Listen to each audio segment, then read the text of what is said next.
bagaimana caranya agar kita tetap menjaga hidayah ini, agar kita tidak kembali kepada kemaksiatan.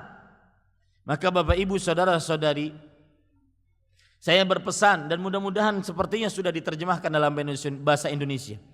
Silahkan baca kitab yang agung yang ditulis oleh ulama Islam abad ke-8 Hijriah, Imam Muhammad bin Abi Bakr, yang dikenal dengan Ibnu Qayyim Al-Jauziyah.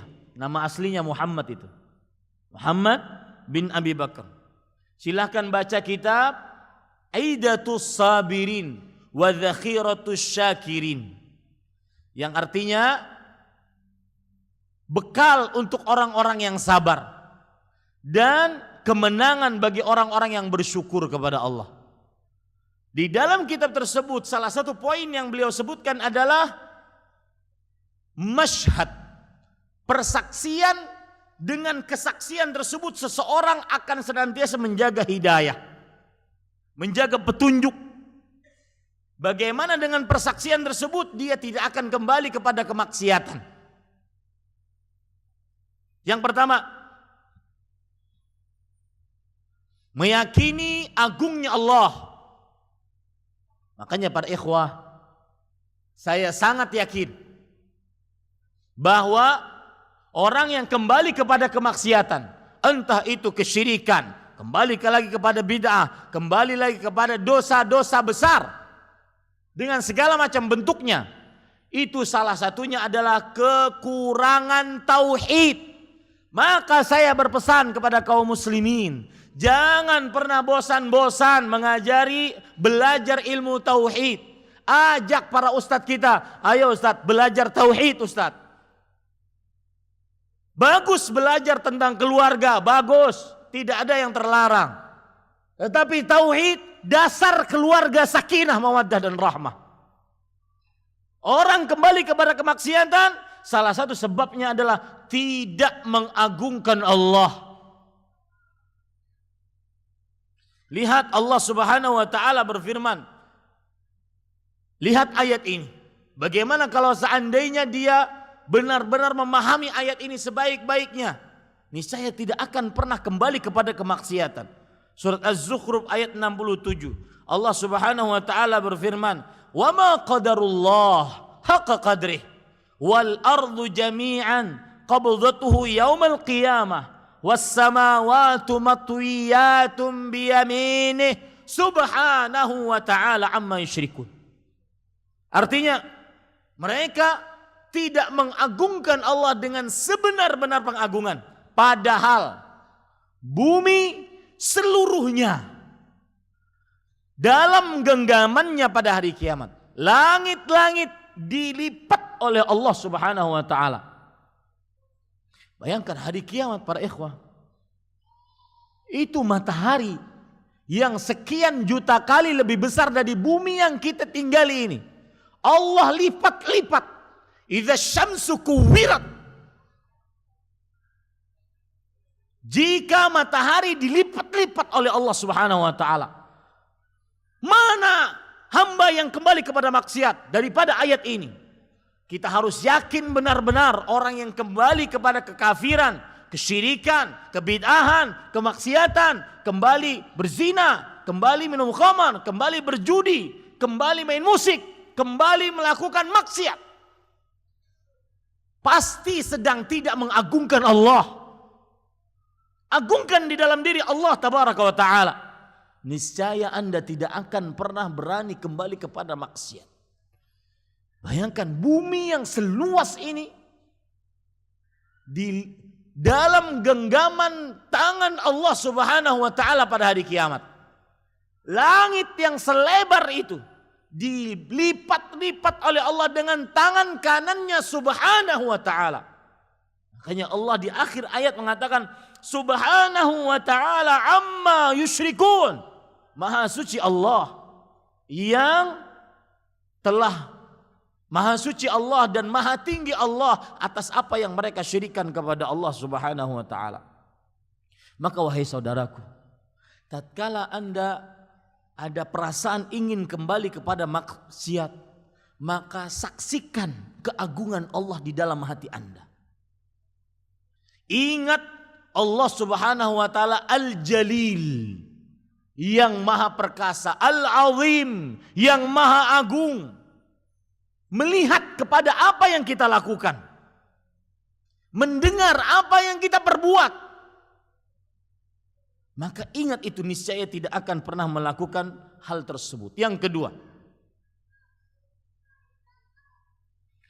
agar tidak kembali kepada maksiat, maka para ikhwan yang dirahmati oleh Allah, saksikan dengan hati yang paling dalam bahwasanya kita mencintai Allah. Dan orang ketika mencintai sesuatu, maka niscaya dia akan sangat taat kepada sesuatu tersebut. Ketika dia mencintai Allah, dia akan sangat patuh kepada Allah. Dan inilah salah satu manfaat mencintai Allah. Ada pepatah Arab mengatakan, ta'sil ilaha wa anta tudhiru hubbahu, hadza la'amri fil qiyasi la syani'u, law kana hubbuka sadiqan la ata'tahu, innal muhibba liman yuhibbu muti'u. Kamu bermaksiat kepada Allah, padahal kamu pura-pura memperlihatkan rasa cinta kepadanya. Sesungguhnya ini adalah dalam logika tidak masuk akal. Orang yang kalau seandainya kecintaanmu benar-benar, niscaya kamu akan taat kepadanya. Sesungguhnya yang mencintai sangat taat kepada yang dicintai. Ini para ikhwan yang dirahmati oleh Allah. Saat kita ingin kembali kepada maksiat, ingin diri kita kembali nyuri, kembali berzina, kembali berjudi, kembali minum khamar, kembali, maka ingat, saya cinta Allah. Apalagi dikaitkan dengan hadis riwayat Imam Muslim dari Anas bin Malik tadi. An yakuna Allahu wa rasuluhu ahabba ilaihi mimma siwahuma. Hendaknya Allah dan Rasulnya lebih ia cintai dibandingkan selain keduanya. Ingat Pak, yakini baik-baik. Yang kembali kepada maksiat tidak akan pernah merasakan lezatnya iman, lezatnya ibadah kepada Allah. Bahkan dia dikejar-kejar oleh maksiatnya. Hatinya akan berperang. Karena dia pernah merasakan indahnya iman, indahnya taat, indahnya sunnah, indahnya tauhid. Maka besarkan rasa cinta kita kepada Allah, niscaya tidak akan pernah bermaksiat kepada Allah. Yang ketiga, para ikhwan yang dirahmati oleh Allah Subhanahu wa taala, saksikan dengan hati Anda bahwa Allah Subhanahu wa taala memberikan begitu banyak nikmat. Kemudian kita balas nikmat tersebut dengan taubat. Kita balas nikmat tersebut dengan kesalahan dan dosa kembali. Sebegitu angkuh dan kufurkah kita terhadap nikmat Allah?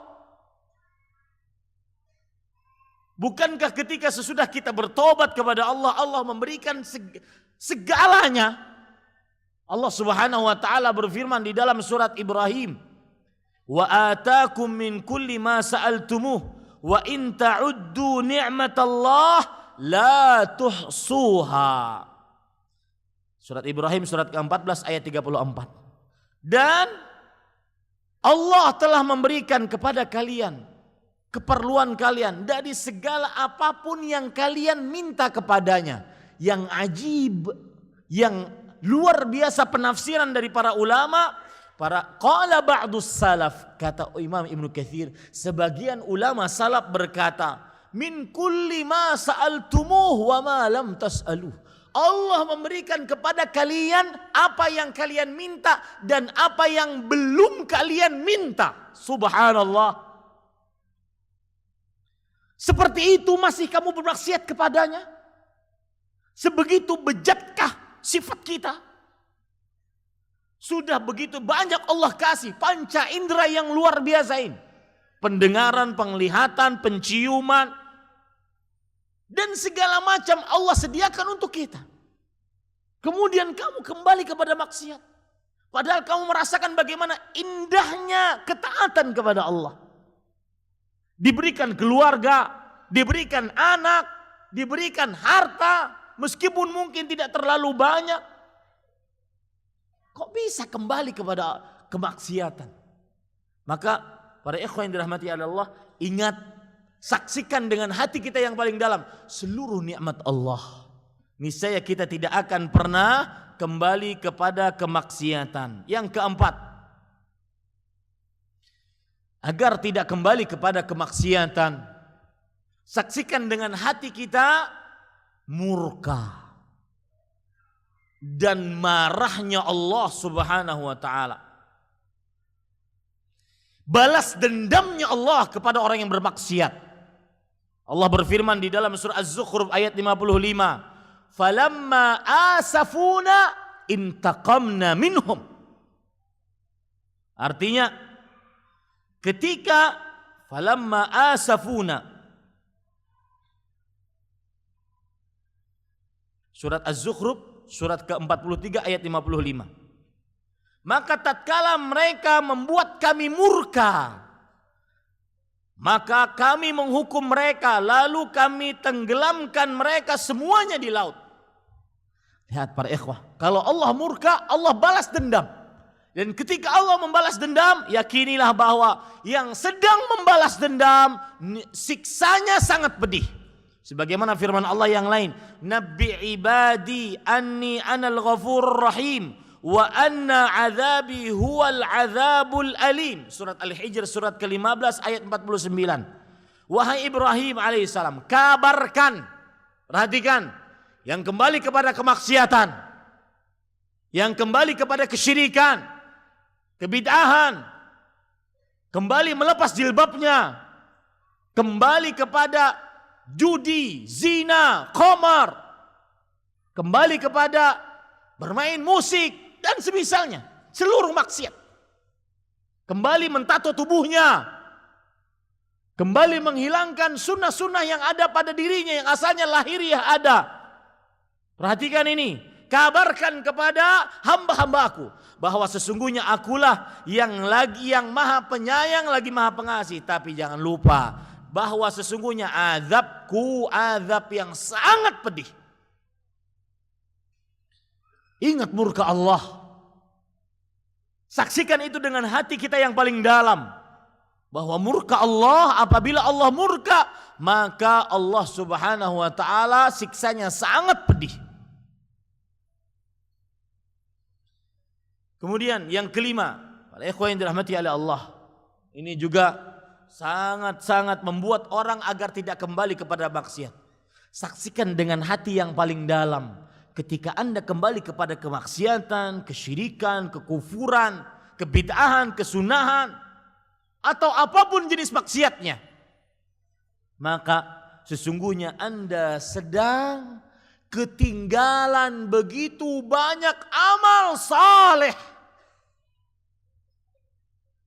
Ketinggalan begitu banyak amal saleh. Contoh orang berzina, disebutkan oleh Rasul sallallahu alaihi wasallam, la yazni zani hina yazni wa huwa mu'min, wa la yasriqu as-sariqu hina yasriq wa huwa mu'min, wa la yashrabul khamra hina yashrabu wa huwa mu'min.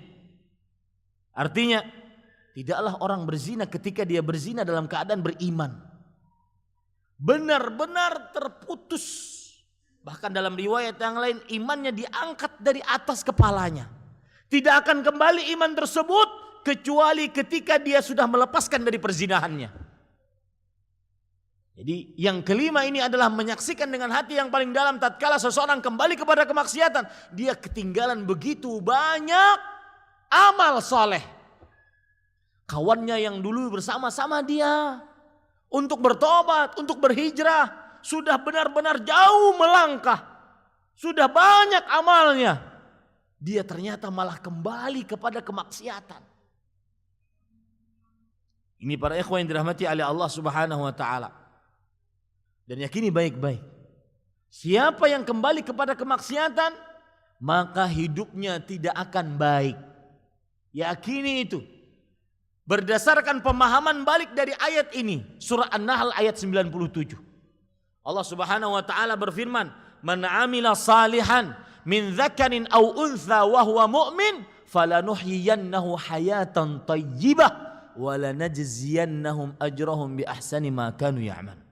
Siapa yang beriman, siapa yang beramal saleh dari laki-laki ataupun perempuan dalam keadaan dia beriman, maka sungguh kami akan benar-benar memberikan kehidupan yang baik kepadanya.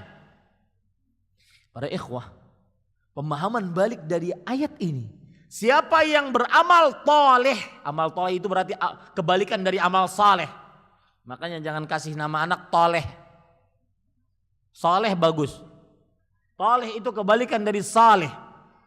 Siapa yang beramal toleh dan tidak beriman, sungguh benar-benar Allah tidak akan memberikan kepadanya kehidupan yang baik. Antum tahu apa tafsiran dari falanuhyiyannahu hayatan thayyibah? Kata Imam Ibnu Katsir rahimahullah, sungguh kami akan benar-benar memberikan kehidupan yang baik kepadanya.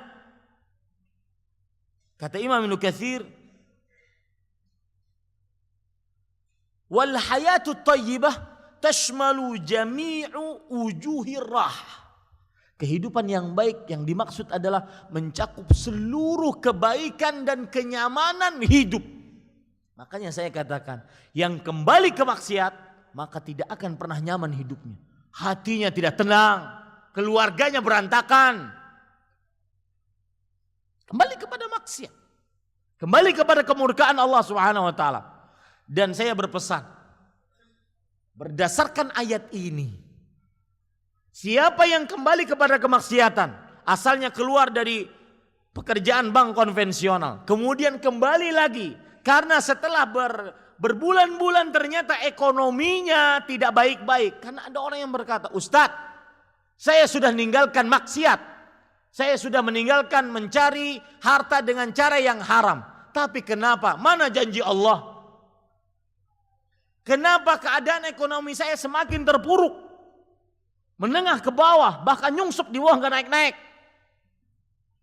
Hutang di mana-mana, gaji salam tempel doang. Ya, tanda tangan apa? Kasih salam tempel. Kenapa Ustaz? Maka jawabannya mudah wahai saudaraku. Ada beberapa jawaban. Yang pertama, wahai saudaraku, Anda bertobat dari melihat atau mencari yang haram, bukankah itu karena orientasi kita akhirat, bukan dunia? Adapun ketika Anda bertobat kemudian diuji oleh Allah, keadaan ekonomi semakin merendah, semakin berkurang, maka memang bukan dunia yang dituju bagi orang-orang yang berhijrah. Maka keliru fatal ketika ada orang kembali kepada kemaksiatan dengan dalih saya tertekan dunia. Wahai saudaraku, agamamu tujuannya bukan untuk memang dunia, bukan. Orientasimu akhirat. Lihat Rasul sallallahu alaihi wasallam ketika bersabda, "Ya Rasulullah, ayyul mu'minina akyas?" Wahai Rasulullah, orang beriman mana yang paling cerdas? Beliau mengatakan, "Aktsaruhum lil mauti dzikran wa ahsanuhum lima ba'dahu isti'dadan, ulaikal akyas." Orang yang paling banyak mengingat kematian dan orang yang paling baik persiapannya setelah kematian. Itu gaya orang hidup muslim. Begitu gaya orang yang berhijrah, gaya hidup orang yang berhijrah. Begitu gaya hidup orang yang memang orientasinya akhirat. Persiapan yang baik setelah kematian. Adapun Anda diuji oleh Allah di dunia sementara wahai saudaraku, 60 sampai 70, itu pun Allah tidak akan pernah menguji di luar batas kemampuan. Itu pun setelah Allah menguji pasti ada jalan keluar, pasti wahai saudaraku. Lalu kenapa kembali kepada kemaksiatan? Jawaban yang kedua, kenapa seseorang kembali kepada kemaksiatan dengan dalih bahwasanya ekonomi semakin runyam, problematika keuangan semakin menipis, maka kita katakan wahai saudaraku muslim, lihat ayat ini. Mungkin ada salah di dalam diri kita ketika memahami sebuah harta. Konsep harta bagi seorang muslim. Bagi seorang yang berhijrah. Sehingga kita selalu merasa kekurangan. Allah berfirman dalam ayat ini, "Man 'amila salihan min dzakar aw untha wa huwa mu'min, falanuhyiyannahu hayatan thayyibah." Siapa yang beramal saleh dari laki-laki dan perempuan dan dia dalam keadaan beriman, sungguh kami akan benar-benar berikan kepadanya kehidupan yang baik. Perhatikan para ikhwah, apa yang dimaksud dengan kehidupan yang baik? Disebutkan Bapak Ibu saudara-saudari yang dimuliakan oleh Allah Subhanahu wa taala oleh Ali bin Abi Thalib. Tafsiran yang sangat menarik. Kami akan berikan kepadanya kehidupan yang baik. Kata Ali bin Abi Thalib, al-qanaah. Kehidupan yang baik adalah merasa puas dengan pemberian Allah. Anda yang sudah meninggalkan yang haram, kemudian kok kembali lagi kepada yang haram, gara-gara mungkin ekonominya merendah, kemudian usaha sulit, kemudian banyak problematika keluarga, maka ketahuilah mungkin hati kita yang perlu dirubah. Kita tidak selalu puas dengan pemberian Allah. Ini namanya bukan berhijrah. Maka perhatikan kepada kawan-kawanku, saudara-saudaraku muslim yang aku cintai karena Allah, yang meninggalkan yang haram. Jangan terlalu berpikir, kalau saya tinggalkan yang haram, bukankah saya dijanjikan untuk mendapatkan yang lebih baik dari apa yang sudah saya tinggalkan. Maka ketika saya tinggalkan ini yang asal gajinya 25 juta, kalau saya tinggalkan menjadi 30 juta. Jangan selalu berpikir seperti itu. Allah akan menggantikan yang lebih baik bukan hanya dari sisi materi, tetapi yang lebih baik di antaranya Anda sekarang lebih bisa berjamaah. Anda sekarang lebih tahu hakikat diri. Keluarga Anda sekarang lebih taat kepada suaminya. Itu kan yang lebih baik daripada sebelumnya. Kenapa selalu diukur dengan materi? Hati-hati ini. Ya, yang meninggalkan yang haram kemudian ternyata tidak mendapati janjinya, seakan-akan janjinya bodong. Seakan-akan janji Allah itu dikhilafi oleh Allah. Maka tidak, innallaha la yukhliful mi'ad. Allah tidak akan mengingkari janjinya. Allah pasti ganti dengan yang lebih baik, tapi bukan hanya sekedar materi, wahai saudaraku. Itu dua jawaban yang sering saya jawab. Kalau seandainya ada orang yang bertanya, saya sudah meninggalkan yang haram Ustaz, saya sudah meninggalkan musik Ustaz, tapi ternyata keadaan saya tidak lebih baik daripada sebelumnya, bahkan tambah melarat. Jawabannya dua tadi. Yang pertama apa para ikhwah?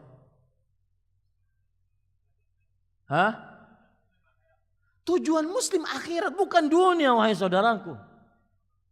Yang kedua apa para ikhwah? Hati kita mungkin yang keliru dalam memahami kekayaan.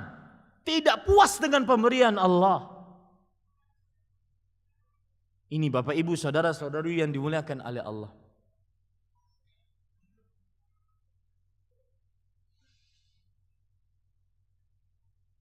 Yang keenam,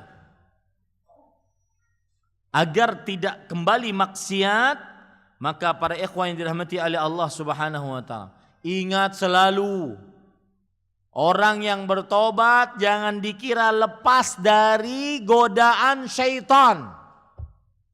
Ini sebagian orang yang sudah berhijrah menganggap dirinya, surga sudah di tangan, syaitan pasti kalah dengan saya.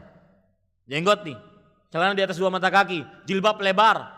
Pernah seorang ibu-ibu di hadapan saya mengatakan, Ustaz, nih jilbab lebar, saya sekarang cadaran, panitia kajian. Hello. Lalu kenapa panitia kajian? Ya. Haruskah dengan seperti itu kita melupakan dosa-dosa kita yang dulu? Enggak, wahai saudaraku. Ingat dosa-dosa terdahulu untuk selalu memicu kita bertobat. Jangan kita ujub dengan taubat kita. Yahya ibnu Aun mengatakan, la tathik bi kathratil amal fa innaka la tadri aqbilta am la, wa la ta'man dhunubaka fa innaka la tadri akufirta anha am la fa innahuma mughayyabun 'indallah. Jangan terlalu percaya diri dengan banyaknya amalmu, sesungguhnya engkau tidak tahu apakah amalmu diterima atau tidak. Jangan terlalu merasa aman dengan dosa-dosamu, sesungguhnya engkau tidak tahu apakah dosamu diampuni atau tidak. Sesungguhnya kedua-duanya di sisi Allah gaib bagi kamu. Terserah Allah Subhanahu wa taala. Maka para ikhwah, jangan lupa syaitan tetap mengganggu. Meskipun kita sudah bertobat. Makanya para ikhwah yang dirahmati oleh Allah, kita diperintahkan untuk membaca setiap pagi dan sore 3 kali. Doa yang sering dibaca oleh Rasulullah sallallahu alaihi wasallam. Rasulullah sallallahu alaihi wasallam saja yang maksum, yang dijaga, diberi wahyu membaca doa ini. Apalagi kita yang tidak ada legalitas surga sama sekali. Rasulullah sallallahu alaihi wasallam berdoa, Allahumma fatiras samawati wal ard, alimal ghaibi wasyahadah, rabb kulli syai'in wa malikah, la ashhadu an la ilaha illa anta, a'udzu bika min syarri nafsi wa syarri syaitani wa syirkih wa an aqtarifa ala nafsi su'an au ajurrahu ila muslim. Baca 3 kali sore hari, 3 kali pagi hari. Sedikit menyimpang tentang zikir pagi dan sore.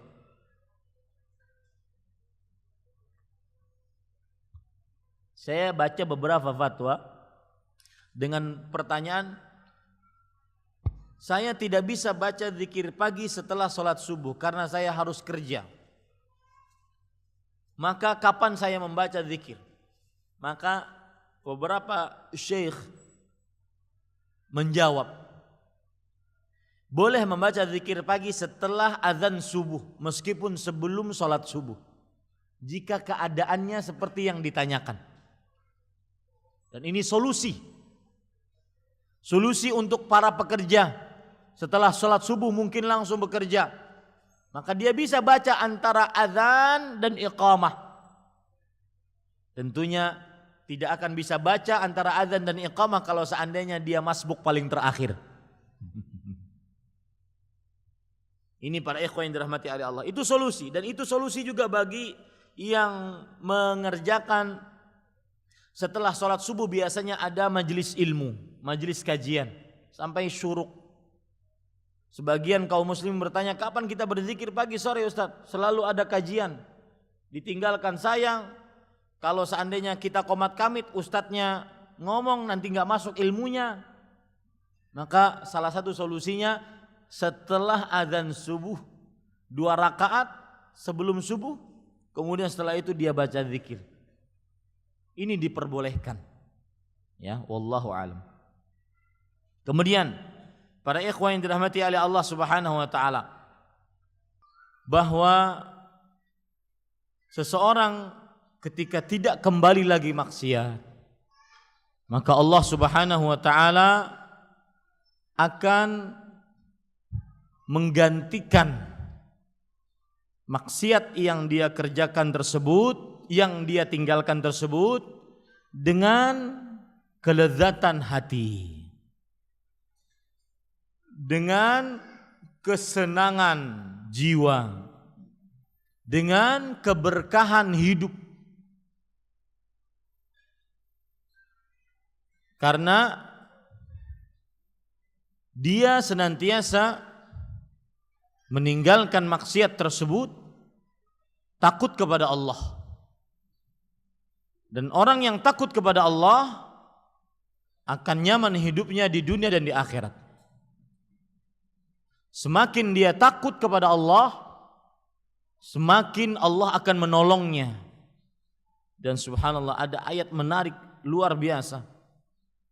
Silahkan Anda baca tafsir dalam tafsir Imam Ibnu Katsir, sebuah ayat di dalam surat Ali Imran.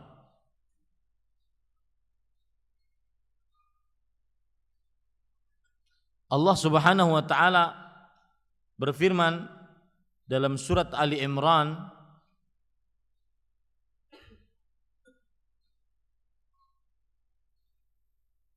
ini keluar dari apa yang saya sampaikan, saya terkenang sebuah ayat. Saya pernah bahas di Banjarmasin ayat ini. Allah berfirman dalam surah Al-Imran ayat 68. Wallahu waliyul mu'minin. Allah penolong bagi orang-orang yang beriman. Lihat tafsiran dari Syekh Al-Allamah Abdurrahman bin Nasir As-Sa'di rahimahullah. Dalam tafsir As-Sa'di beliau. Dan saya berpesan, siapa yang ingin mendalami tafsir bagi para pemula, maka bacalah tafsir As-Sa'di. Dan alhamdulillah sudah terjemahkan dalam bahasa Indonesia. Tapi diusahakan membacanya di hadapan guru, sehingga menjelaskan dan lebih jelas lagi apa yang kita baca. Lihat beliau menafsir ayat ini, surat Ali Imran ayat 68. Wallahu waliyul mu'minin. Allah penolong bagi orang-orang beriman. Kata beliau, fakullama qawiya imanul abdi tawallahu Allah bilutfih wa yassarahu lil yusra wa jannabahu al usra. Ini bagus sekali bagi siapa orang yang sudah bertobat, kemudian kayaknya ingin menyimpang kembali ini kepada maksiat.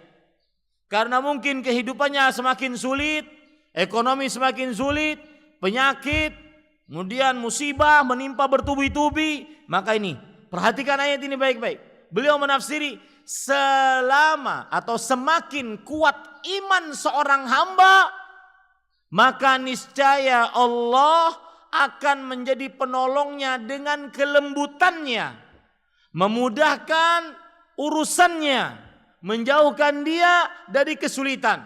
Wallahu waliyul mu'minin. Allah penolong bagi orang beriman. Semakin kuat iman seorang hamba, semakin Allah menolong hamba tersebut, memudahkan urusannya, menjauhkan dari kesulitan. Jadi pemahamannya adalah kalau seandainya seseorang setelah bertobat, setelah berhijrah, setelah meninggalkan kesyirikan, meninggalkan kekufuran, meninggalkan maksiat, kemudian kok kenapa keadaan ekonominya ke bawah, semakin sulit, maka yang dituntut darinya apa sekarang berdasarkan ayat ini? Semakin memperkuat apa? Iman. Karena Allah waliyul mu'minin. Allah penolong bagi orang-orang beriman. Jangan malah kembali kepada kemaksiatan. Jangan.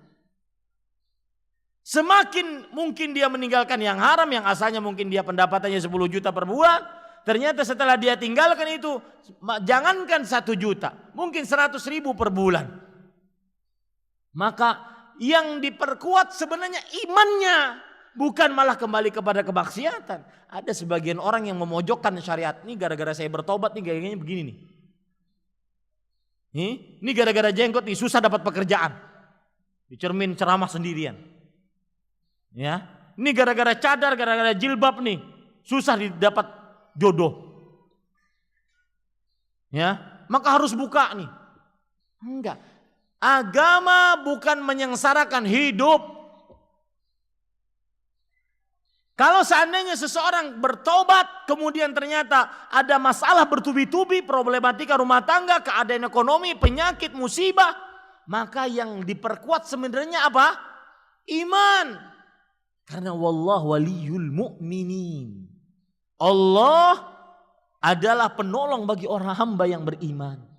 Kullama qawiya imanul abdi tawallahu Allah bilutfih wa yassarahu lil usra wa jannabahu lil usra. Setiap kali kuat iman seorang hamba, maka Allah pasti akan menjadi penolongnya dengan kelembutannya, memudahkan urusannya, menjauhkan dari kesulitan. Subhanallah. Ini para ikhwan yang dirahmati oleh Allah Subhanahu wa taala. Jadi yang ketujuh adalah saksikan dengan hati yang paling dalam, Allah akan mengganti dengan hal yang lebih baik. Dan ingat, sekali lagi saya katakan, gantian bukan hanya sekedar materi, tetapi kelezatan ibadah, kenyamanan hidup, lapang dada, istri, anak taat. Ini adalah gantian dari sebelumnya yang lebih luar biasa. Cuma manusia itu kadang-kadang menganggap gantian itu harus selalu apa? Materi. Tidak dikejar-kejar hutang, riba. Karena dia meninggalkannya. Di siang saya berbicara pada seseorang, gimana proyek? Oh Ustadz sekarang sudah lepas dari hal riba, kemudian pinjaman riba saya lepas. Jadi proyeknya pelan-pelan. Tapi alhamdulillah Ustadz, yang penting saya lepas dari riba. Itu yang lebih baik dibandingkan seseorang terkubur dalam ribanya. Meskipun kaya raya kelihatannya, rumah megah, mobil mewah, harta bertumpuk, tapi tatkala kematian menjemput, tidak ada yang bisa menolak. Istrinya masih muda, akan nikah dengan laki-laki lain. Mustahil diam dia sendirian. Di kuburan orang pelaku riba ini dapat siksa, istrinya senang-senang dengan harta ribanya dengan suami barunya. Rasain tuh. Yang kedelapan, menyaksikan dengan hati yang paling dalam bahwa siapa yang benar-benar tetap istiqamah dalam ketaatan, tetap benar-benar mempertahankan petunjuk dari Allah, Allah akan bersamanya dengan kebersamaan yang khusus. Kita kalau dalam akidah tauhid asma wa sifat, kita akan membicarakan namanya sifat ma'iyah, sifat kebersamaan Allah. Sifat kebersamaan Allah terhadap hambanya itu dibagi oleh para ulama akidah menjadi dua. Ada ma'iyatun ammah, ada ma'iyatun khassah. Ma'iyah kebersamaan yang umum. Allah bersama seluruh makhluknya, mau dia kafir, mau dia muslim, Allah bersamanya. Maksud kebersamaan di sini Allah mengetahui apa yang mereka kerjakan. Allah mendengar, Allah melihat apa yang mereka kerjakan walaupun tersembunyi di dalam benteng-benteng yang kokoh. Fi burujim musyayyadah. Dan di sana ada kebersamaan yang khusus yang maknanya at-ta'yid wan nasr wal aun, pertolongan, perlindungan dan kemenangan. Dan orang yang tetap istiqamah di dalam hijrahnya, di dalam taubatnya, maka dia akan mendapatkan kebersamaan yang khusus ini. Dalam bahasa Arabnya tadi apa Pak? Istilah para ulama akidah, ma'iyah khassah. Ma'iyah artinya kebersamaan. Lihat Allah berfirman di dalam Al-Quran surat Al-Baqarah ayat 153. Innallaha ma'as sabirin. Sesungguhnya Allah bersama orang-orang yang sabar. Tetap sabar untuk jauh dari maksiat. Tetap sabar dalam ketaatan. Tetap sabar melawan hawa nafsu. Di dalam ayat lain surah An-Nahl ayat 128. Innallaha ma'al ladzina taqaw wal ladzina hum muhsinun. Allah bersama orang-orang yang bertakwa dan berbuat baik. Kebersamaan Allah di sini tiga artinya. Apa tadi Pak? Pertolongan, perlindungan, kemenangan. Al-aun, wat-ta'yid, wan-nasr. Alangkah indahnya mendapatkan seperti ini. Kemudian ini yang luar biasa. Agar seseorang tidak kembali ke maksiat, ingat ajalmu. Ajal kalau sudah datang, batas hidup kalau sudah datang, maka tidak akan pernah terlambat. Allah berfirman dalam surat Ar-Ra'd ayat 38, likulli ajalin kitab. Setiap ajal sudah tertulis. Di dalam ayat yang lain Allah Subhanahu wa taala berfirman, "Fa idza jaa ajaluhum la yasta'khiruna sa'atan wa la yastaqdimun." Artinya, jika telah datang batas waktu, batas hidup mereka habis selesai, maka tidak akan pernah terlambat, tidak akan pernah terlalu cepat. Walau sekejap pun. Surat Al-A'raf surat ke-7 ayat 34. Begitu juga ayat yang semisal surat Yunus ayat surat ke-10 ayat 49.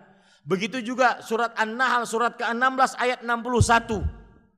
Tidak pernah terlambat, tidak pernah terlalu cepat.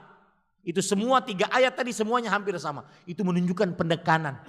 Wahai saudara, jangan-jangan tatkala Anda sedang bermaksiat kembali kepada kekufuran, kesyirikan, kebid'ahan, kemaksiatan, judi, zina, musik dan semisalnya. saat itu sebenarnya takdir Allah sedang berlaku pada Anda diwafatkan dalam keadaan su'ul khatimah. Lihat hadis Rasul riwayat Imam Tirmidzi. Ini perhatikan hadis ini, tancapkan di dalam hati ketika kemanapun Anda berangkat, melangkahkan kaki Anda. Innallaha idza arada qabdha ruha 'abdin bi ardhin ja'ala lahu fiha hajah. Sesungguhnya Allah jika menginginkan mencabut nyawa seorang hamba di sebuah tempat, Allah akan jadikan hamba tersebut mempunyai hajat keperluan di tempat tersebut. Baik kalau seandainya ketika kaki-kaki kita melangkahkan ke masjid, ke majelis ilmu. Coba kalau seandainya melangkahkan kaki kita ke tempat maksiat setelah kita bertobat darinya. Allah, rugi dunia akhirat. Dan saya katakan tidak ada kesengsaraan yang Allah berikan kepada manusia di dunia melebihi su'ul khatimah. Sebaliknya tidak ada nikmat yang paling besar yang Allah pernah berikan kepada seorang hamba di dunia melebihi husnul khatimah. Maka jaga hidayah, istiqomahlah di atasnya, dan harus sabar, harus tahan banting. Rasul sallallahu alaihi wasallam bersabda dalam hadis riwayat Imam Tirmidzi, "Ya'ti 'alan nasi zaman as-sabiru 'ala dinih kal qabidhi 'alal jamar." Akan datang kepada manusia suatu masa orang yang sabar dengan agamanya seperti memegang batu api, harus kuat, harus kokoh, harus tegar. Tidak mudah melempem seperti kerupuk kena air. Enggak, harus kuat. Yang ke-10 para ikhwah yang dirahmati oleh Allah Subhanahu wa ta'ala, yang terakhir pada pertemuan ini, karena 10 menit kita sisakan untuk pertanyaan, yaitu Bapak Ibu saudara-saudari yang dimuliakan oleh Allah, ketahui baik-baik bahwa yakini dengan hati baik-baik agar kita tidak kembali kepada maksiat, bahwa Rasulullah menyatakan standar akhir seseorang adalah, standar hidup seseorang adalah pada akhirnya.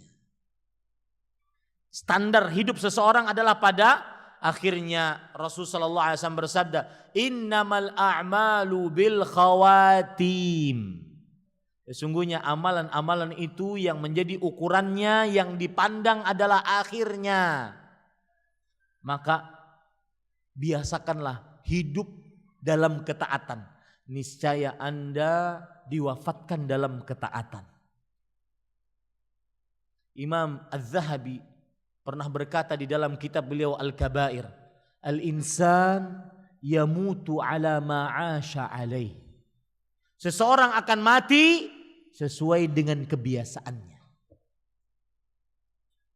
Yang biasa berzikir, maka dia akan mati dalam keadaan berzikir. Mama saya rahimahullah, ibu saya sebelum meninggal, sepekan sebelum meninggal, beliau bertanya kepada saya dipanggil Jain di rumah, "In, bagaimana keadaan orang yang kalau dalam keadaan sekarat koma, apa yang terjadi pada dirinya?" Maka saya katakan perkataan Imam Az-Zahabi ini. Beliau mengatakan, "Al-insan yamutu ala ma'asha alaih." Seseorang akan mati sesuai dengan kebiasaannya. Maka carilah kebiasaan-kebiasaan baik. Yang biasa baca Quran seperti Utsman bin Affan akan mati tatkala membaca Quran. Yang biasa beramal sunnah maka tatkala itu dia akan mati dalam keadaan beramal sunnah. Dan itu mujarab, terbukti dalam kehidupan manusia. Imam Ibnu Qayyim rahimahullah bercerita di dalam salah satu kitabnya, ada seorang yang dalam keadaan sekarat kemudian dikatakan kepada dia, "Fulan, qul la ilaha illallah." Wahai fulan, ucapkan la ilaha illallah. Dia mengatakan syahiq. Kalau bahasa kita sekakmat. Karena dia sering main catur sambil berjudi. Di dalam riwayat yang lain atau cerita orang yang lain, Imam Ibnu Qayyim mengatakan, wahai fulan, ucapkanlah la ilaha illallah dalam keadaan sekarat. Maka dia mengatakan, asqini, asqini, tuangkan lagi kepadaku, tuangkan lagi. Karena kebiasaannya minum minuman keras. Seseorang mati di atas kebiasaan. Dan subhanallah, mama saya rahimahullah ketika itu dalam keadaan pecah pembuluh darahnya dan tidak koma. Padahal dokter mengatakan ini sudah 22 mili darah di dalam otaknya. Manusia kebiasaannya sudah tidak bisa ngapa-ngapain lagi. Maka para ikhwah, saya katakan kepada mama pada saat itu, jika mama ahli zikir, maka akan mati dalam keadaan berzikir. Walaupun dalam keadaan sudah tidak sadar. Semoga orang tua kita diwafatkan dalam keadaan husnul khatimah.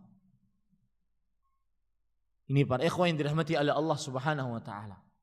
Maka ingat, yakini baik-baik itu. Niscaya tidak akan pernah menoleh kepada kemaksiatan. Sebenarnya masih banyak yang lain, di antaranya mencari teman, di antaranya jangan dekat-dekat dengan tempat maksiat. Ini sebagian orang sok nyoba-nyoba. Ustaz, saya mau jalan ke tempat lokalisasi. Menguji iman. Uji iman apaan?